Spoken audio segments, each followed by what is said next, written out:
galerinha! Aqui é a Sabrina, sua audiobooker preferida. Gostaria de apoiar o canal? Chave Pix na descrição. Obrigada pela ajuda! Dito isso, vem ouvir comigo!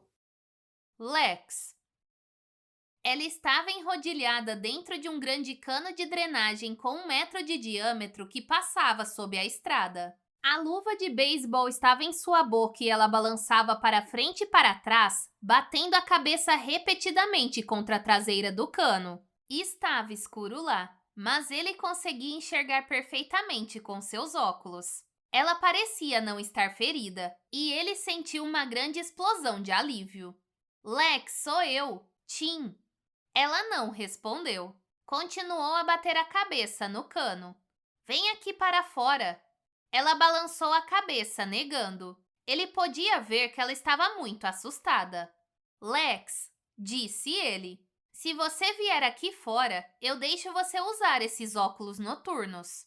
Ela apenas balançou a cabeça. Olha só o que eu tenho, disse ele, estendendo a mão. Ela o encarou sem entender. Estava provavelmente escuro demais para ela enxergar. É a sua bola, Lex. Eu encontrei a sua bola. E daí? Ele tentou outra abordagem. Deve estar desconfortável aí, e frio também. Não gostaria de sair daí? Ela voltou a bater a cabeça contra o cano. Por que não? Tem bichos lá fora. Aquilo desconcertou por um momento. Ela não dizia bichos havia anos. Os bichos já se foram, disse ele. Tem um grande, um tiranossauro rex. Ele foi embora. Para onde ele foi? Não sei, mas ele não está por aqui agora, disse Tim, torcendo para que fosse verdade. Lex não se mexeu. Ele ouviu-a batendo outra vez. Tim sentou-se na grama do lado de fora do cano onde ela podia vê-lo. O chão estava molhado onde ele se sentou. Ele abraçou os próprios joelhos e esperou. Não conseguia pensar em mais nada que fazer. Vou só ficar sentado aqui, disse ele, e descansar. O papai está aí fora? Não, respondeu ele, sentindo-se estranho. Ele está em casa, Lex. A mamãe está aí? Não, Lex. Tem algum adulto aí fora? Ainda não, mas tenho certeza de que logo eles virão. Estão provavelmente a caminho agora mesmo. Então ele ouviu a menina se movimentando dentro do cano e ela saiu. Tremendo de frio, com sangue seco em sua testa, mas tirando isso estava bem. Ela olhou ao redor surpresa e disse, onde está o Dr. Grant? Não sei. Bem, ele estava aqui antes. Estava? Quando? Antes, disse Lex. Eu o vi quando estava no cano. Para onde ele foi? Como é que eu vou saber? Disse Lex, franzindo o nariz. Ela começou a gritar. Olá! Olá! Dr. Grant! Dr. Grant! Tim estava inquieto com o barulho que ela estava fazendo. Aquilo poderia atrair o tiranossauro de volta. Mas um instante depois, ele ouviu um grito de resposta. Estava vindo da direita, próximo ao Land Cruiser que Tim havia abandonado alguns minutos antes. Com seus óculos, Tim viu aliviado que o Dr. Grant estava caminhando na direção deles. Ele tinha um grande rasgo na camisa na altura do ombro, e exceto por isso parecia bem. Graças a Deus, disse ele. Eu estava procurando vocês. Estremecendo, Ed Regis ficou de pé e limpou a lama fria de seu rosto e das mãos. Tinha passado uma meia hora muito ruim, enfiado entre grandes rochas na descida da colina mais abaixo da estrada. Ele sabia que não era um bom esconderijo, mas havia entrado em pânico e não estava pensando com clareza. Tinha ficado nesse lugar frio e lamacento e tentado se conter, mas via aquele dinossauro em sua mente. Aquele dinossauro vindo em sua direção, na direção do carro. Ed Regis não se lembrava exatamente do que havia acontecido depois daquilo. Ele recordava-se de que Lex dissera alguma coisa, mas ele não parou. Não podia parar. Tinha simplesmente que continuar correndo. Depois de passar da estrada, ele escorregou e caiu pela colina, aterrissando junto a algumas rochas. E lhe pareceu que podia rastejar para o meio das rochas e se esconder. Havia espaço suficiente, então foi isso que ele fez.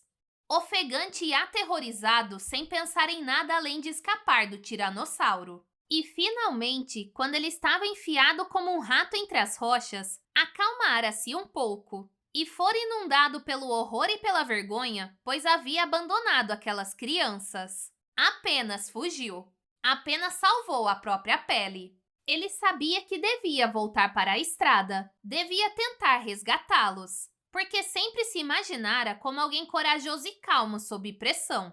Porém, toda vez que tentava assumir controle sobre si mesmo e se forçar a voltar lá, de alguma forma ele simplesmente não conseguia. Começava a sentir pânico, sentia dificuldade para respirar e não se movia. Ele dissera a si mesmo que era de qualquer forma irremediável. E certamente não havia nada que a de Regis fosse capaz de fazer por elas. E ele podia muito bem continuar ali onde estava. Ninguém saberia o que tinha acontecido além dele. E não havia nada que ele pudesse fazer. Nada que ele pudesse ter feito. E assim, Regis permaneceu entre as rochas por meia hora, lutando contra o pânico, cuidadosamente evitando pensar se as crianças teriam morrido ou sobre o que Hammond teria a dizer quando descobrisse. O que finalmente fez com que ele se mexesse foi a sensação peculiar que ele notara em sua boca. A lateral de sua boca parecia estranha, meio anestesiada e formigando, e ele pensou que havia se machucado durante a queda. Regis tocou seu rosto e percebeu a carne inchada na lateral de sua boca. Era engraçado, mas não doía nem um pouco. Então ele percebeu que a carne inchada era uma sanguessuga engordando enquanto sugava seus lábios. Ela estava praticamente na sua boca. Estremecendo de náusea, Regis arrancou a sanguessuga, sentindo-a se separar da carne de seus lábios, sentindo a golfada de sangue quente em sua boca. Ele cuspiu e, com nojo, jogou o bicho na floresta. Viu outra sanguessuga em seu antebraço e a arrancou, deixando uma mancha escura e sanguinolenta para trás. Deus do céu! Ele provavelmente estava coberto delas. Aquela queda pela encosta. Essas encostas de florestas estavam cheias de sanguessugas, assim como as escuras frestas entre as rochas. O que os peões haviam falado? As sanguessugas rastejavam por baixo das roupas. Elas gostavam de lugares escuros e quentes. Elas gostavam de subir pelo seu "Olá!". Ele parou. Era uma voz carregada pelo vento. "Olá! Dr. Grant!". Meu Deus, aquela era a menininha. Ed Regis prestou atenção ao tom da voz dela. Não parecia assustada ou com dor. Estava só chamando do seu jeito insistente. E muito devagar ele compreendeu que alguma coisa devia ter acontecido, que o tiranossauro devia ter ido embora, ou no mínimo não havia atacado, e que as outras pessoas ainda podiam estar vivas. Grant e Malcolm, todos podiam estar vivos. E essa compreensão o fez se controlar em um instante, do mesmo jeito que alguém recobra a sobriedade em um segundo quando a polícia pede para parar. E sentiu-se melhor, porque agora ele sabia o que precisava fazer. Enquanto rastejava para fora das rochas, já formulava o próximo passo, já planejava o que diria, como lidar com as coisas a partir daquele ponto. Regis limpou a lama fria de seu rosto e suas mãos, a evidência de que estivera se escondendo. Não estava envergonhado por ter se escondido, mas agora precisava assumir a liderança. Ele rastejou de volta para a estrada, mas ao emergir da folhagem teve um momento de desorientação. Não viu os carros. Estava de alguma forma na base da colina. Os Land Cruisers deviam estar no topo. Ele começou a subir a colina de volta para os Land Cruisers. Estava tudo muito quieto. Seus pés patinhavam as poças enlameadas. Não conseguia mais ouvir a menininha. Por que ela tinha parado de gritar? Enquanto ele caminhava, começou a pensar que talvez algo tivesse acontecido com ela. Nesse caso, ele não deveria voltar para lá andando. Talvez o tiranossauro ainda estivesse por ali. Ali estava ele na base da colina, mais próximo de casa. E estava tudo tão quieto. Assustador de tão quieto. Ed Regis deu meia volta e começou a caminhar em direção ao alojamento. Alan Grant deslizou as mãos pelos membros dela, apertando seus braços e suas pernas brevemente. Ela não parecia sentir dor alguma. Era incrível. Exceto pelo corte na cabeça, ela estava bem. Eu disse que estava bem, disse ela. Bem, eu tinha que conferir. O menino não teve tanta sorte. O nariz de Tim estava inchado e dolorido. Grant suspeitava que ele estivesse quebrado. O ombro direito estava bastante machucado e inchado, mas suas pernas pareciam estar bem. Ambas as crianças podiam andar. Isso era o mais importante. O próprio Grant estava bem, exceto por uma escoriação do lado direito do seu peito, causada pela garra do tiranossauro na hora do chute. Ela ardia a cada respiração, mas não parecia ser séria e não limitava seus movimentos. Ele imaginou se teria ficado inconsciente com a pancada, porque possuía apenas leves lembranças dos eventos imediatamente anteriores ao momento em que se sentara gemendo na floresta a quase 10 metros do Land Cruiser. Primeiro, seu peito estava sangrando, por isso ele colocou algumas folhas na ferida, e após algum tempo o sangramento estancou. Aí ele começou a olhar ao redor procurando por Malcolm e as crianças. Grant não conseguia acreditar que ainda estava vivo, e enquanto as imagens dispersas começavam a voltar à sua mente, ele tentou encontrar sentido nelas. O tiranossauro deveria ter matado a todos com facilidade. Por que não matou? Estou com fome, disse Lex. Eu também, respondeu Grant. Temos que voltar à civilização, e temos que contar a eles sobre o navio. Somos os únicos a saber? Perguntou Tim. Somos. Temos que voltar e contar a eles. Então, vamos andar pela estrada na direção do hotel, disse Tim apontando para a descida da colina. Assim nós podemos encontrá-los quando vierem atrás de nós. Grant considerou a ideia e não parava de pensar em uma coisa. A silhueta escura que atravessara entre os Land Cruisers antes mesmo do início do ataque. Que animal tinha sido?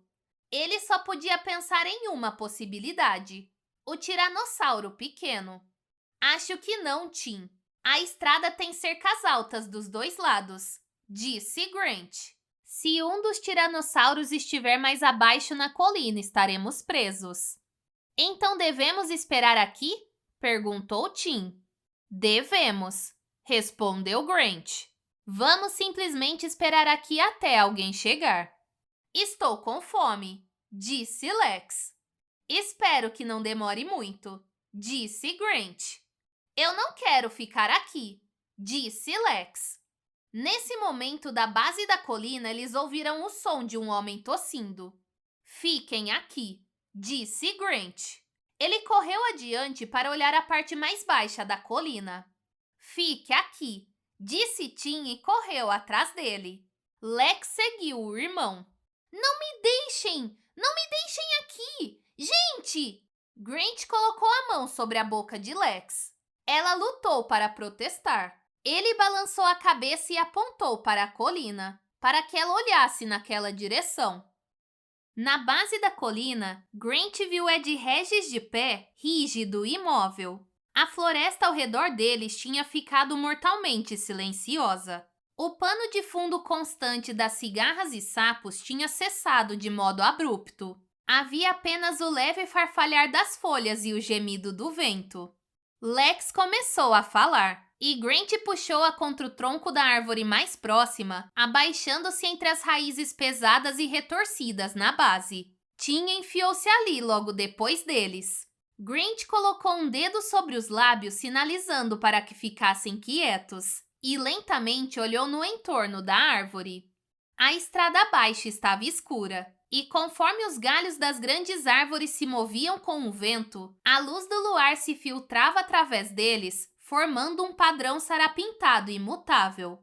Ed Regis tinha sumido. Grant levou um momento para localizá-lo. O assessor estava pressionado contra o tronco de uma grande árvore, abraçando-o. Regis não fazia movimento algum.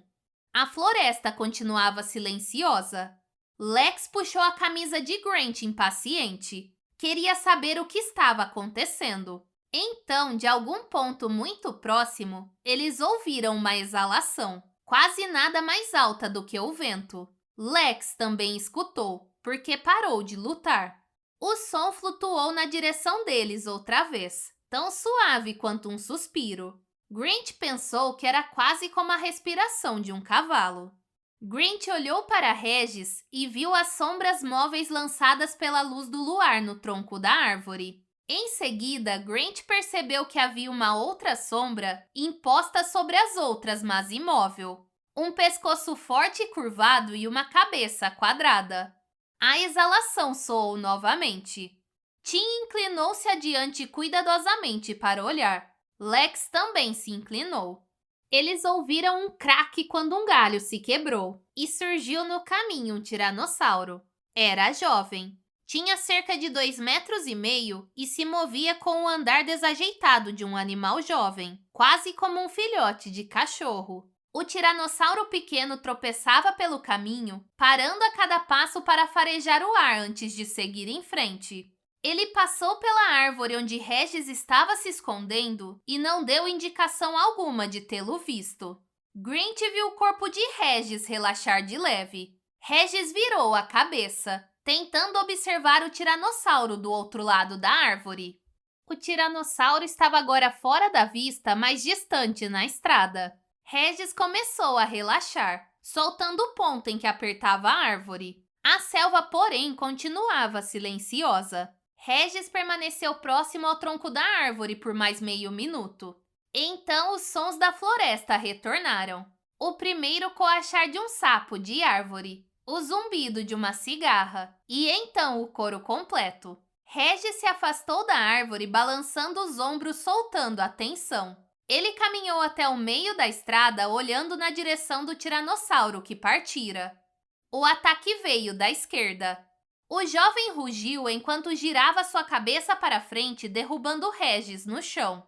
Ele gritou e tentou se levantar, mas o tiranossauro arremeteu e deve ter prendido Regis com seu membro inferior, porque de repente Regis não se movia. Ficou apenas sentado no caminho, gritando com o dinossauro e acenando com as mãos como se pudesse assustá-lo. O jovem dinossauro parecia perplexo pelos sons e movimentos vindos de sua minúscula presa. O pequeno animal inclinou a cabeça, farejando curiosamente, e Regis socou o focinho com seus punhos. Vai embora! Shô! Vá pra lá! Regis estava gritando a plenos pulmões e o dinossauro recuou, permitindo que Regis se levantasse. Regis estava gritando. Você me ouviu! Vai embora! Cai fora! Enquanto gritava, ele se afastava do dinossauro, que continuou olhando com curiosidade para o animalzinho estranho e barulhento diante dele. Mas quando Regis tinha dado alguns passos, ele saltou e o derrubou de novo. Ele está brincando com Regis, pensou Grant. Ei! Gritou Regis enquanto caía, mas o jovem não o perseguiu, permitindo que ele voltasse a ficar de pé. Ele se levantou de um salto e continuou recuando. Seu estúpido! Para trás! Para trás! Você me ouviu! Para trás! Gritava ele como um domador de leões. O tiranossauro jovem rugiu, mas não atacou. E Regis agora se aproximava das árvores e da folhagem alta à direita. Em mais alguns passos estaria escondido. Para trás! Você! Para trás! Gritou ele. E então, no último momento, o animal arremeteu e derrubou Regis de costas no chão. Pare com isso! Berrou Regis. E o jovem dinossauro abaixou a cabeça e Regis começou a gritar. Sem palavras. Apenas um grito agudo. O grito cessou de repente. E quando o tiranossauro ergueu a cabeça, Grant viu farrapos de carne em suas mandíbulas. Ah, não! disse Lex baixinho. Ao lado dela, Tim virou o rosto subitamente nauseado. Seus óculos de visão noturna deslizaram da testa e caíram no chão com um estalido metálico. A cabeça do jovem tiranossauro se ergueu de repente e ele olhou diretamente para o topo da colina. Tim apanhou seus óculos enquanto Grant agarrava as mãos das duas crianças e começava a correr. Controle. À noite, os comps corriam ao lado da estrada. O jipe de Hardin seguia a uma curta distância. Ellie apontou para um ponto mais adiante na estrada. Aquilo é uma luz? Pode ser, disse Hardin. Parece quase com faróis. O rádio subitamente zumbiu e estalou. Eles ouviram John Arnold dizer: Está aí? Ah, aí está ele, disse Hardin. Finalmente. Ele apertou o botão. Sim, John, estamos aqui. Estamos perto do rio seguindo os comps. É deveras interessante. Mais estalos. Então, cisamos do seu carro. O que ele disse? Perguntou Gennaro. Alguma coisa sobre um carro, disse Ellie. Na escavação de Grant em Montana, era ela quem operava o radiotransmissor. Após anos de experiência, ela tinha desenvolvido uma habilidade para decifrar transmissões truncadas. Acho que ele disse que precisa do seu carro. Hardin apertou o botão. John, você está aí? Não conseguimos entendê-lo muito bem. John, houve um clarão de relâmpago seguido de um longo chiado de estática no rádio. E então a voz tensa de Arnold. Onde estão? Cês? Estamos a 1,5 km ao norte do cercado dos Zips, perto do rio seguindo alguns comps. Não! Porcaria! Volte para cá! Gora! Parece que ele está com algum problema, disse ele franzindo o senho. Não havia como não perceber a tensão na voz dele. Talvez devêssemos voltar. Hardin deu de ombros. John tem problemas com frequência. Você sabe como são os engenheiros. Eles querem que tudo siga conforme as regras. Ele apertou o botão. John, repita, por favor. Mais estalos. Mais estática. O estrondo do relâmpago. Em seguida. Moldu. Precisa do seu carro. Ora. Gennaro franziu a testa. Ele está dizendo que Moldum precisa do nosso carro? Foi o que me pareceu, respondeu Ellie. Bem, isso não faz sentido algum, disse Hardin. Outros! Presos! Moldum quer! Carro! Entendi, disse Ellie. Os outros carros estão presos na estrada na tempestade e Moldum quer que você os pegue. Hardin encolheu os ombros. Por que Moldum não pega o outro carro? Ele apertou o botão do rádio. John, diga a Moldum para pegar o outro carro. Está na garagem. O rádio estalou. Não! Ouça! Safados malucos! Carro! Hardin apertou o botão do rádio. Eu já disse, está na garagem, John. O carro está na garagem. Mais estática. Edry pegou! Tando! Temo que isso não esteja nos levando a lugar nenhum, disse Hardin. Tudo bem, John. Estamos voltando agora. Ele desligou o rádio e virou o carro. Só queria entender qual é a urgência. Hardin engatou a marcha no jipe e eles rolaram pela estrada na escuridão. Outros 10 minutos se passaram até que eles vissem as luzes acolhedoras do alojamento safari. E enquanto Hardin estacionava diante do centro de visitantes, eles viram Moldum vindo em sua direção. Ele estava gritando e acenando com os braços.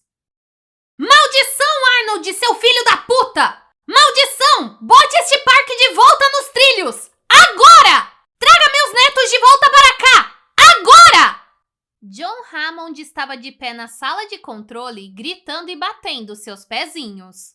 Ele estivera nesse estado pelos últimos 2 minutos, enquanto Henry Wu ficou no canto parecendo atônito. Bem, Sr. Hammond, disse Arnold. Muldoon está a caminho agora mesmo para fazer exatamente isso. Arnold deu-lhe as costas e acendeu outro cigarro. Hammond era igual a todos os outros administradores que Arnold já tinha visto. Fosse na Disney ou na Marinha, os administradores sempre se comportavam do mesmo jeito. Eles nunca compreendiam os problemas técnicos e achavam que gritar era a única maneira de fazer as coisas acontecerem. E talvez fosse, se você estivesse gritando com suas secretárias para conseguir uma limusine. Mas gritar não fazia diferença alguma para os problemas que Arnold enfrentava agora. O computador não se importava se alguém gritasse com ele. A rede de energia não ligava se alguém gritava com ela. Os sistemas técnicos eram completamente indiferentes a toda essa explosiva emoção humana. No máximo, gritar era contraprodutivo, pois Arnold agora tinha quase certeza de que Nedry não iria voltar. O que significava que Arnold em pessoa teria que entrar no código do computador e tentar descobrir o que tinha dado errado. Seria um trabalho lento. Ele precisaria ser calmo e cuidadoso. "Por que o senhor não vai até a cafeteria lá embaixo?" disse Arnold. "E pega uma xícara de café? Nós o chamaremos quando tivermos mais notícias." "Não quero um efeito Malcolm aqui", disse Hammond. "Não se preocupe com um efeito Malcolm. O senhor vai me deixar voltar ao trabalho?" "Maldito seja!" "Eu o chamarei, senhor, quando tiver notícias de Muldoon", disse Arnold. Ele apertou botões em seu console e viu as telas de controle habituais mudarem. Arnold não estava mais operando o computador. Agora tinha ido por trás da cortina para olhar o código, as instruções linha a linha que diziam ao computador como se comportar. Arnold estava infelizmente ciente de que o programa completo do Jurassic Park continha mais de 500 mil de linhas de código, a maioria sem documentação nem explicação. Wu se adiantou. "O que você está fazendo, John?" "Checando o código." "Por inspeção? Isso vai levar uma eternidade." "Nem me diga", disse Arnold. "Nem me diga."